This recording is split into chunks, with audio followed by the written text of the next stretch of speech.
Make your future 미래 채널 마이앤.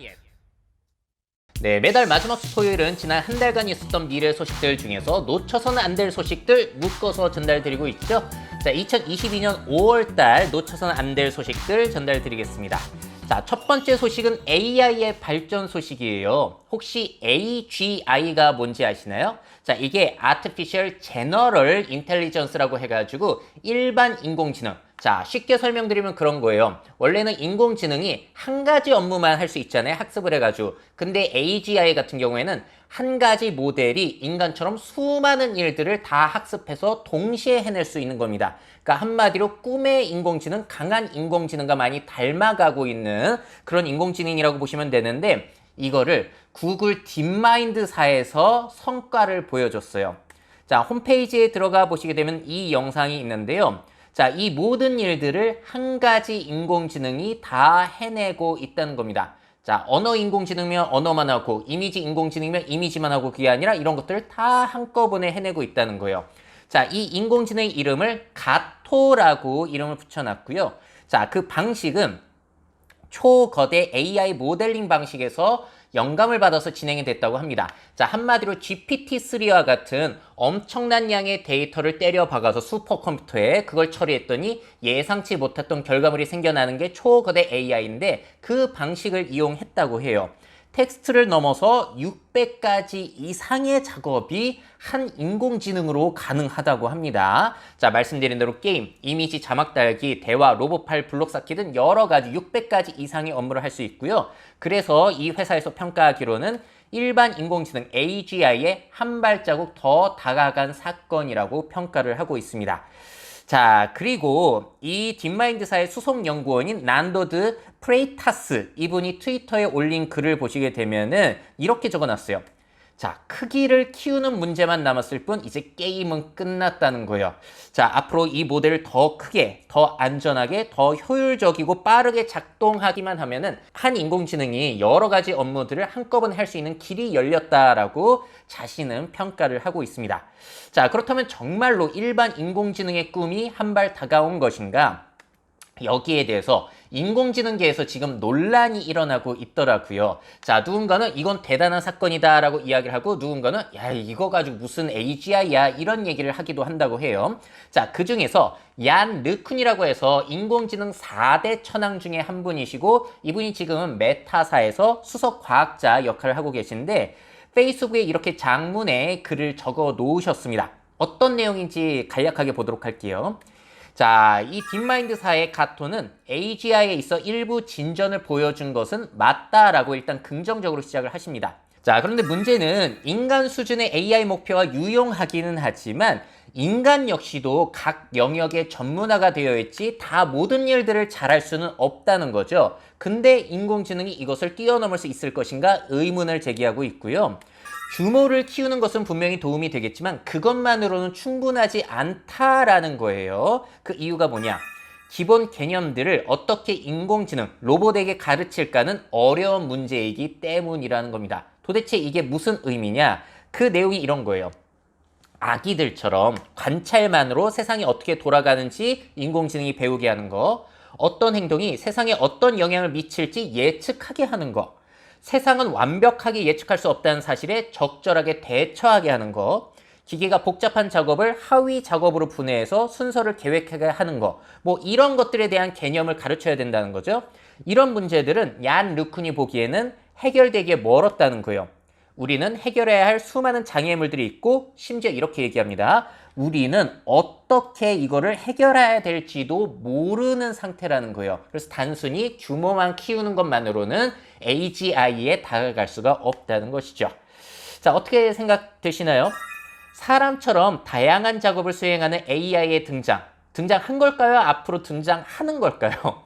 자, 그래서 이런 것들은 앞으로 나온다고 하더라도 논란이 있을 것 같아요.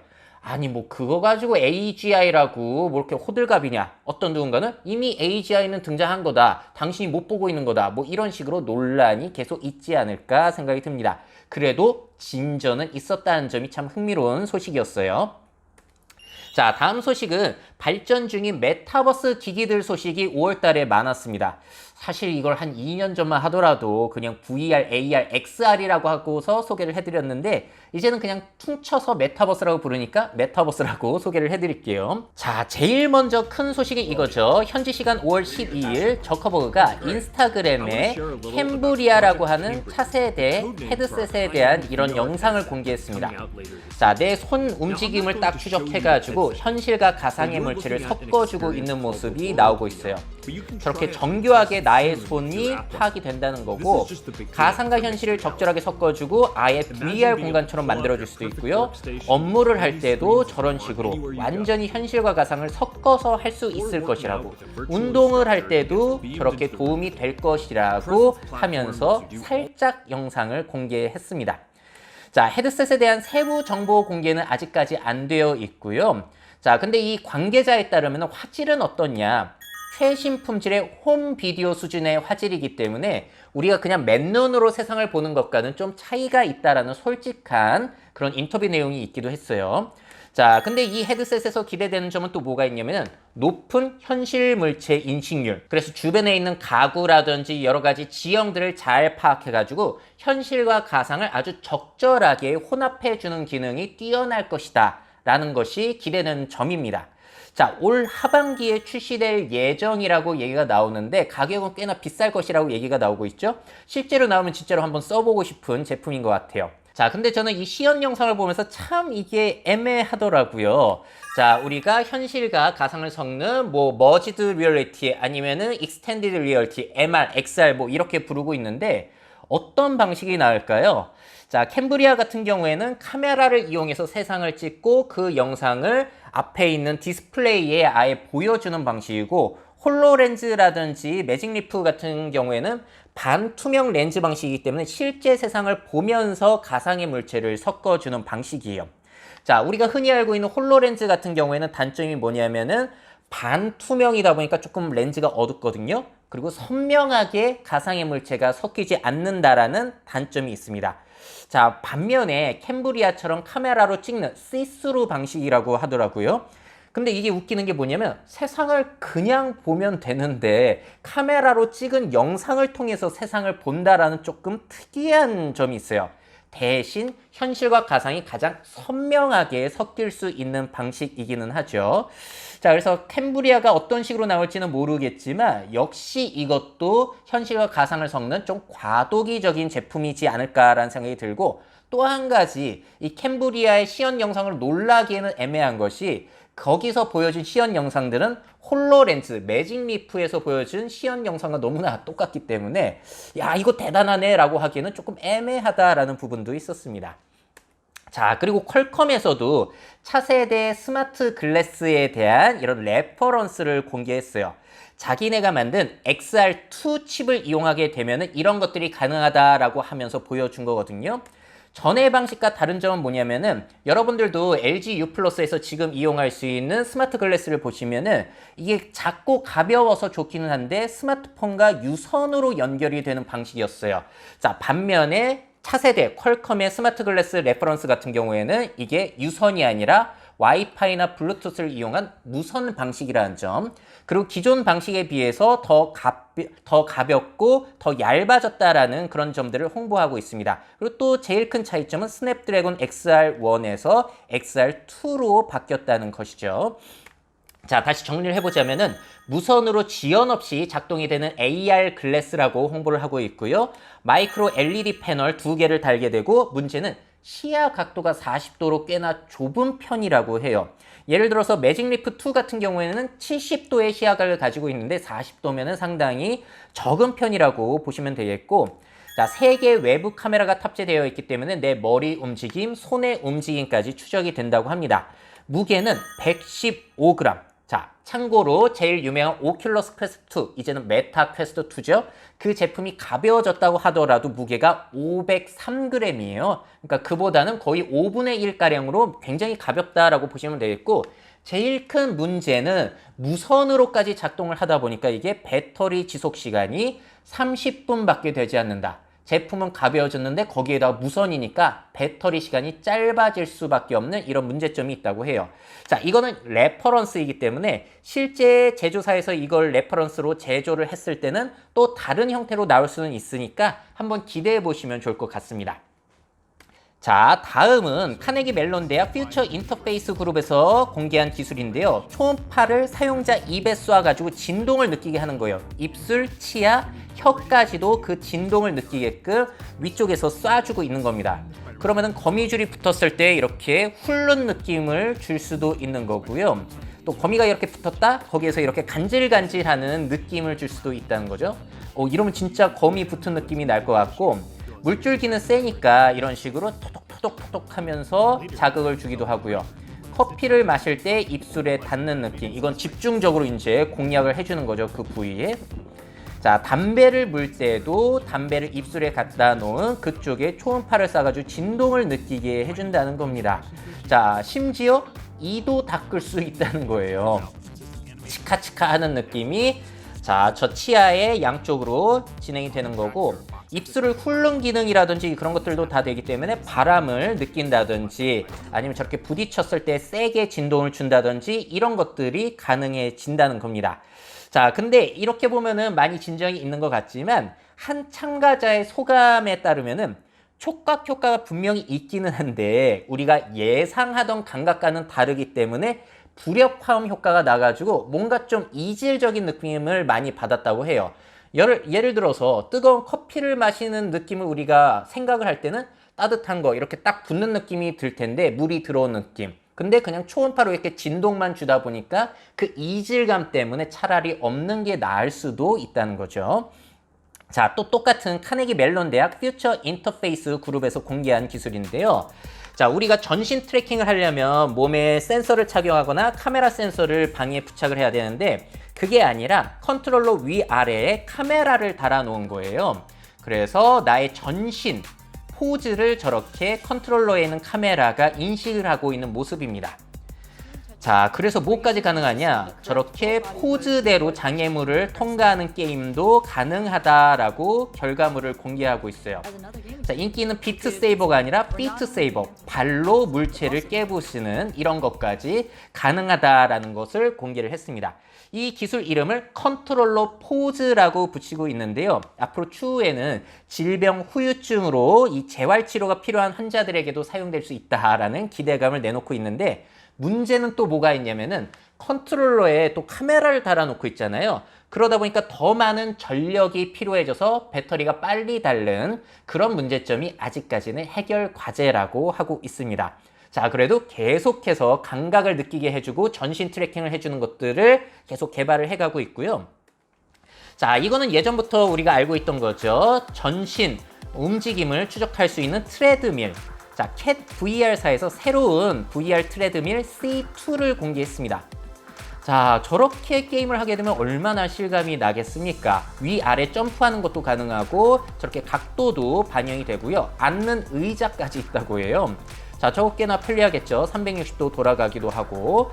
또 제일 큰 장점은 뭐가 있냐면은 걷기 지연 시간이 10ms라 바로바로 반영이 된다고 합니다. 지연 시간이 계속 줄어들고 있는 거예요. 자, 그래서 빨리 뛰거나 하는 것도 가능하고 쪼그려 앉아서 쏘는 것도 가능하고 점프를 뛰거나 그런 게 다 저 한 기기에서 가능하다는 거예요. 또 제가 재밌게 본 것은 의자가 있기 때문에 앉아서 비행기를 조종한다든지 하는 것도 가능하다는 겁니다. 야, 저거 집에 하나 있으면은 운동 효과라든지 여러 가지 게임에 있어서 진짜 재미나게 할 수 있을 것 같아요. 자, 어떻게 살 수 있냐면은 이게 킥스타터, 오랜만에 들어보시죠? 킥스타터에 또 펀딩이 된 건데, 이 회사가 원래부터 이 킥스타터에 2015년에 첫 제품을 크라우드 펀딩을 했었고 2020년에도 했었고 이번에 세 번째 C2가 새롭게 펀딩이 되고 있는 거예요. 가격이 얼리버드 가격, 지금 빨리 이거를 펀딩하시게 되면은 $1,000 정도이기 때문에 우리 돈으로 약 120만 원 정도이고요. 올해 7월에 배송 예정이라고 합니다. 참고로 의자 있는 그거는 C2 플러스 모델이니까 헷갈리지 않으시도록 하면 좋을 것 같아요. 그래서 굉장히 다양한 기기들이 발전하고 있잖아요. 그래서 이런 것들이 발전하게 됐을 때 우리 실생활로 들어올 수도 있을 텐데, 대중화는 과연 언제가 될 것인가? 자, 퀘스트2 제품을 사시더라도 처음에만 쓰시다가 집에 처박아 두시는 경우가 상당히 많으시잖아요. 자, 그래서 실생활로 언제 쓸지는 모르겠습니다. 일단 게임으로서는 저도 굉장히 좋다라고 보는데 업무 교육에서까지 이걸 쓸지에 대해서 의문이 상당히 많이 남아있는 편이죠. 사람들이 이렇게 머리에 쓰고 그리고 트레드밀까지 올라가서 집이나 사무실에서 이렇게 일을 하거나 교육을 받을까? 너무 답답하지 않을까라는 생각이 있는데 어떻게 될지는 한번 지켜보시죠. 자, 다음은 또 관련해서 메타버스 소식인데요. 마이크로소프트가 2022년 마이크로소프트 빌드 행사 10가지 기술을 공개했는데 그중 한 가지가 바로 메타버스 내용이었습니다. 사타야 나델라 CEO가 직접 발표를 했어요. 자, 이들이 생각하는 메타버스 비전은 뭐냐면요. 자, 영상을 보니까 좀 웃기더라고요. AR, MR, XR 내용도 이제 메타버스에 들어간다라고 하고 있습니다. 그리고 원격 회의도 메타버스에 끼워 넣고 있어요. 그래서 우리 화상 통화라든지 원격 회의, 그리고 가상 프리젠테이션 룸, 저거는 3D 카메라 2대는 있어야지 할 수 있는 거거든요. 그런 것들도 메타버스가 줄 수 있는 이점이라고 소개를 하고 있습니다. 저도 해보려고 했는데 이 비용이 들어서. 자, 그리고 전에도 소개해드린 것처럼 그냥 말로만 하면은 나의 아바타가 말을 대신해주는 저러한 서비스들도 팀즈에 공개가 되죠. 그리고 3차원 공간 안에서 저렇게 대화를 할 수 있고 또 IoT를 이용하고 디지털 트윈 기술을 이용해서 센서가 느낀 것들을 바로바로 알려주는 기술도 메타버스라고 하고 있습니다. 자, 그리고 디지털 트윈 공간에서 기계를 학습시키고 그 학습된 결과를 현실 세계에서 이제 증강현실로 겹쳐서 본다든지 그런 것들도 다 메타버스의 미래, 비전이라고 공개를 하고 있어요. 그래서 최종적으로는 저런 식으로 활용할 수가 있다는 거죠. 화상회의와 그리고 디지털 트윈 모든 것들이 섞여 있는 것들이 메타버스이다. 자, 마이크로소프트 같은 경우에는 모든 기기들을 메쉬라고 하는 그물망, 그 플랫폼 안에서 구현하는 것들을 목표로 하고 있고요. 그 메쉬는 역시나 마이크로소프트의 클라우드 서비스 애저 안에서 구현이 됩니다. 자, 게임뿐만이 아니라 업무, 산업에서의 활용도를 강조하고 있다는 점이 좀 특이한 점이에요. 마이크로소프트 같은 경우에는. 자, 그리고 보신 대로 기존의 가상 기술들을 통합하는 용어로 이 메타버스를 사용하고 있습니다. 근데 참 마이크로소프트도 웃긴 게 뭐냐면은 얼마 전에 공개했을 때는 우리가 생각하는 메타버스는 뭐냐? 3차원 공간 안에서 3차원의 내가 생활하는 게 메타버스다. 이런 식으로 얘기를 해놓고는 또 비전 발표하는 게 디지털 트윈이라든지 IoT라든지 원격 회의라든지 다 섞여 있어요. 자, 그래서 마이크로소프트 역시도 여전히 메타버스에 대해서 좀 모호한 모습을 보여주고 있지 않나라는 생각이 들었습니다. 자, 이런 분위기 속에서 정작 미국인들은 메타버스를 좋아하지도 관심도 없다라는 기사가 있었습니다. 어디에서 냈냐면 이상한 곳이 아니라 CNBC 언론에서 한 건데, 자, 타이틀 내용을 보시게 되면은 미국 성인의 거의 3분의 1가량은 메타버스를 기대하기보다는 무서워한다는 거예요. 자, excited가 아니라 scared 하는 사람이 더 많다는 건데 어떻게 질문을 했냐? 메타버스가 미래를 더 기대하게 만드는가 아니면 두려워하게 만드는가, 이렇게 2,500명이 넘는 미국 성인들을 대상으로 조사를 했다고 합니다. 자, 조사 결과 기대된다는 7%밖에 안 되고요. 두렵다가 35%, 제일 많은 퍼센테이지를 차지하고 있는 게 둘 다도 아니다, 관심조차 없다는 거예요. 다른 여론조사 결과에서도 응답자의 60%가량이 메타버스 개념에 익숙하지 않다라는 그런 응답을 했다고 합니다. 자, 그러면서 CNBC가 이런 얘기를 해요. 이거는 기업들이 요즘 메타버스를 얼마나 자주 언급하는지를 생각해보면 놀라운 결과라는 거죠. 계속해서 언론에서 미국에서도 페이스북이 메타로 사명 바꾸고 계속 내보내고 있는데 정작 사람들은 그게 뭔데? 아유, 그게 뭐야? 싫어하거나 아니면 무시하거나 이런 사람들이 훨씬 더 많다라는 게 특이한 거죠. 예전에도 이런 트렌드가 있었나요? 참 메타버스는 희한한 트렌드 같습니다. 자, 그러면서 예전에 CNBC에서 이 비샬샤라고 해서 메타사의 이 부사장급 이 사람과 인터뷰한 내용도 실었는데요. 이 사람도 이런 얘기를 했더라고요. 이 페이스북, 그러니까 현재 메타사의 메타버스 투자는 15년 동안 성과를 거두지 못할 수도 있다라는 인터뷰를 했는데 그의 말이 사실이 될지도 모르겠다라는 기사 내용까지 있었습니다.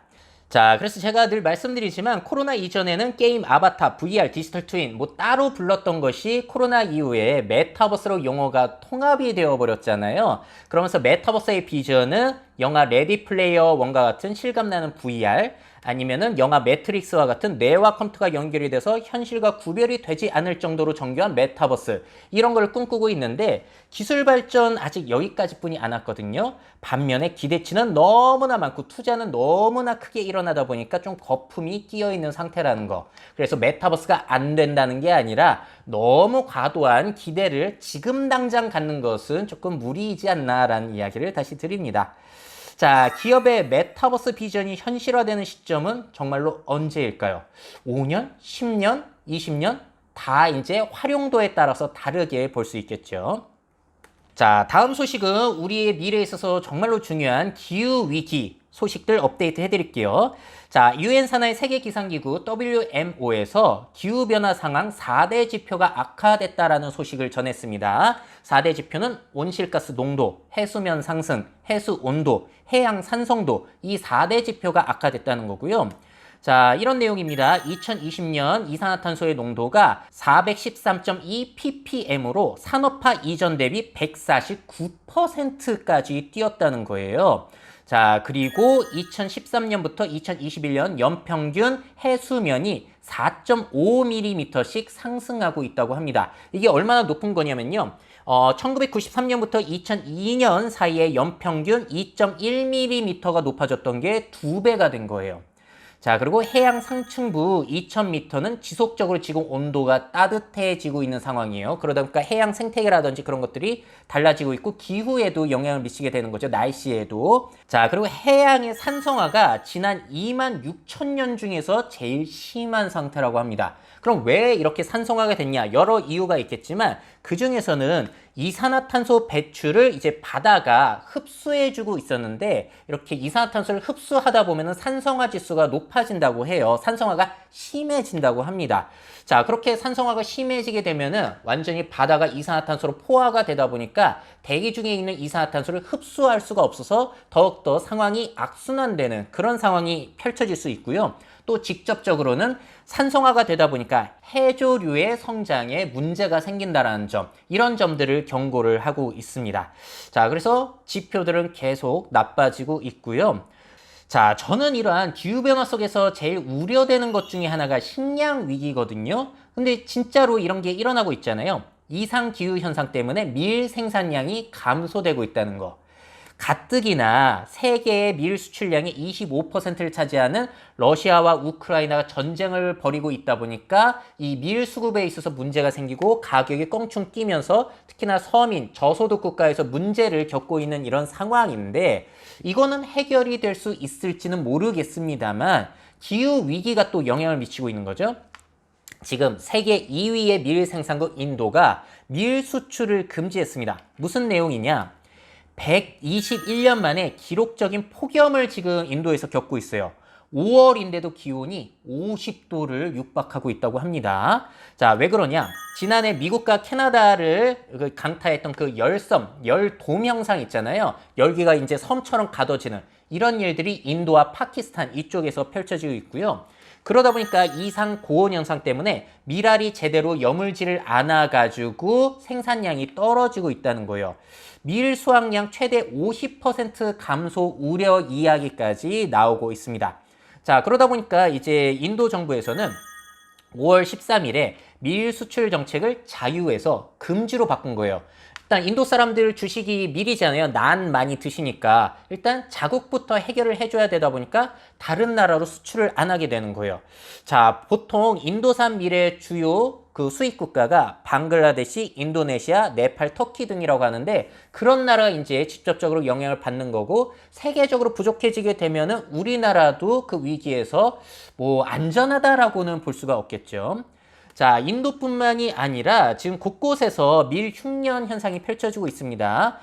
유럽연합의 최대 밀 수출 국가인 프랑스 같은 경우도 지금 건조한 기후로 인해서 작황이 최악이라는 이야기가 나오고 있고 미국도 마찬가지라고 해요. 50개 주 가운데 절반가량이 넘는 주에서 심각한 가뭄을 겪고 있다.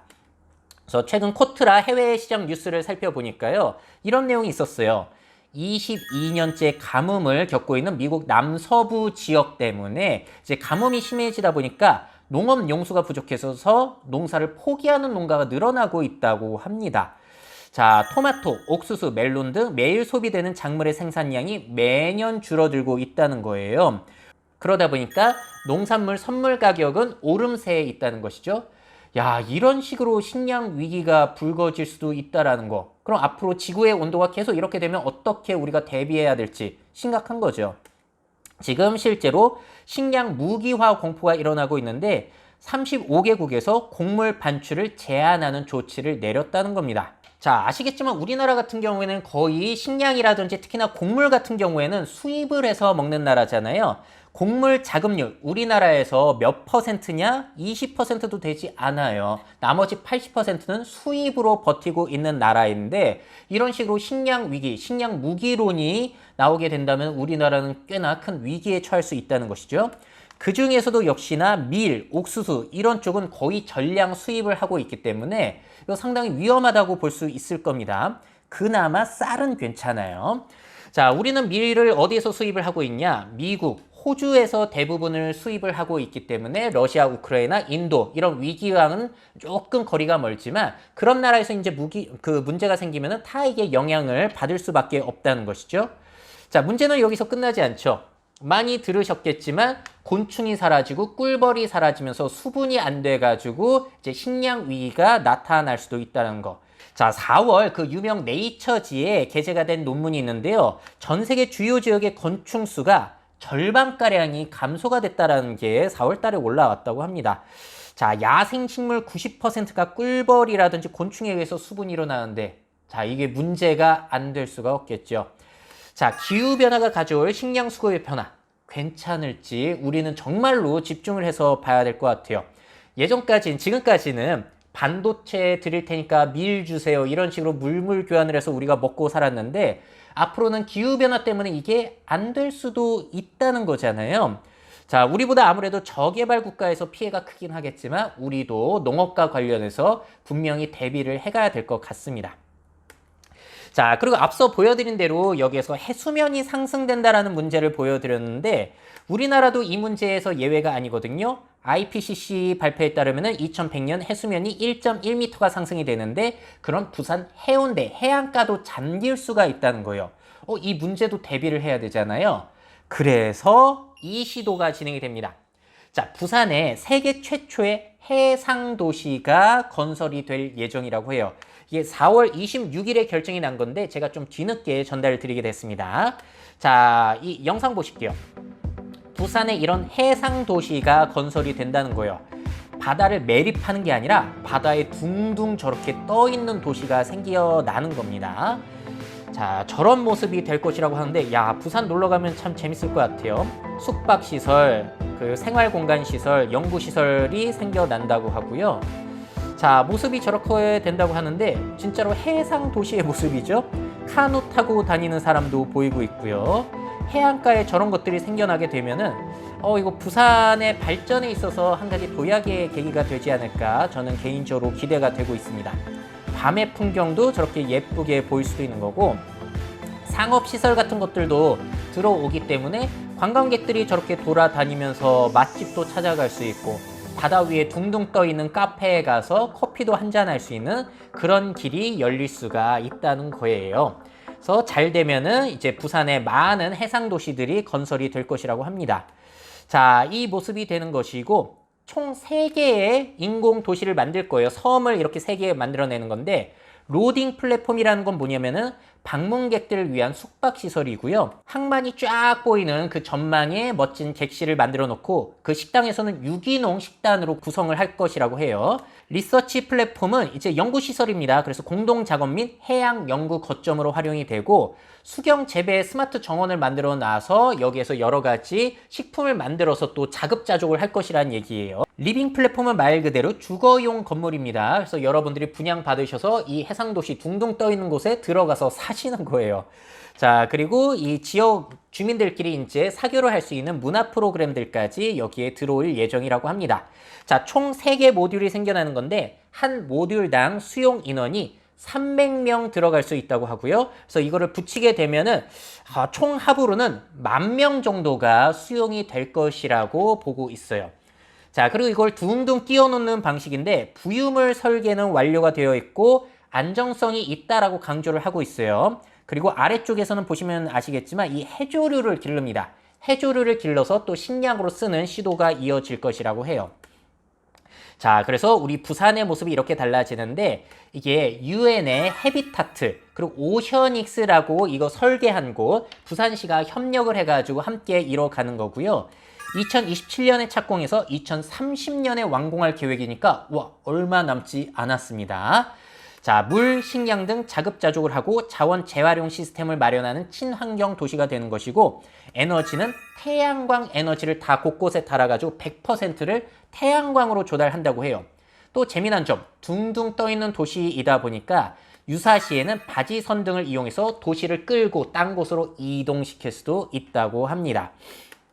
자, 이게 잘 되게 되면은 이제 부산 곳곳에 여러 가지 모듈을 놔놓고 이제 연결을 시켜 놓으면은 해상의 도시가 계속 생겨나게 되는 거예요. 매립이 아니라 둥둥 떠다니는 도시가. 자, 그래서 이게 기후위기, 해수면이 상승됐을 때 노아의 방주 역할을 할 수도 있지 않을까 기대를 하는 것이고 이 오션익스의 이 비전에 따르게 되면은 이런 모습을 보여주고 있어요. 많이 붙이게 되면 이런 해상 도시가 건설이 될 수 있다는 거고 UN 해비타트와 함께 하는 겁니다. 자, 저런 곳들이 우리나라뿐만이 아니라 곳곳에서 생겨날 것이라고 보고 있는데 우리나라 부산에서 잘 되면 이제 동남아라든지 중동이라든지 추운 나라든지 해수면 상승에 의해서 피해를 받을 수 있는 그런 곳들에 생겨난다는 것이에요. 자, 이런 것뿐만이 아니라 친환경 교통수단이라든지 드론 택시 이런 것들도 도입을 한다고 합니다. 자, 그래서 이러한 해상 도시가 해수면 상승으로 인한 피해를 과연 막아줄 수 있을지 그런 시도를 최초로 부산에서 한다는 점이 굉장히 한국인으로서는 기대가 되는 부분이기도 합니다. 자, 이렇게 5월달에 놓쳐서는 안 될 미래 소식들 묶어서 전달드렸고요. 저는 또 6월달에 뵙도록 하죠. 미래사회 변화를 업데이트하고 싶으신 기업 및 기관, 그 밖에 미래 트렌드 교육이 필요하신 분들은 myf21naver.com 이메일로 연락주세요.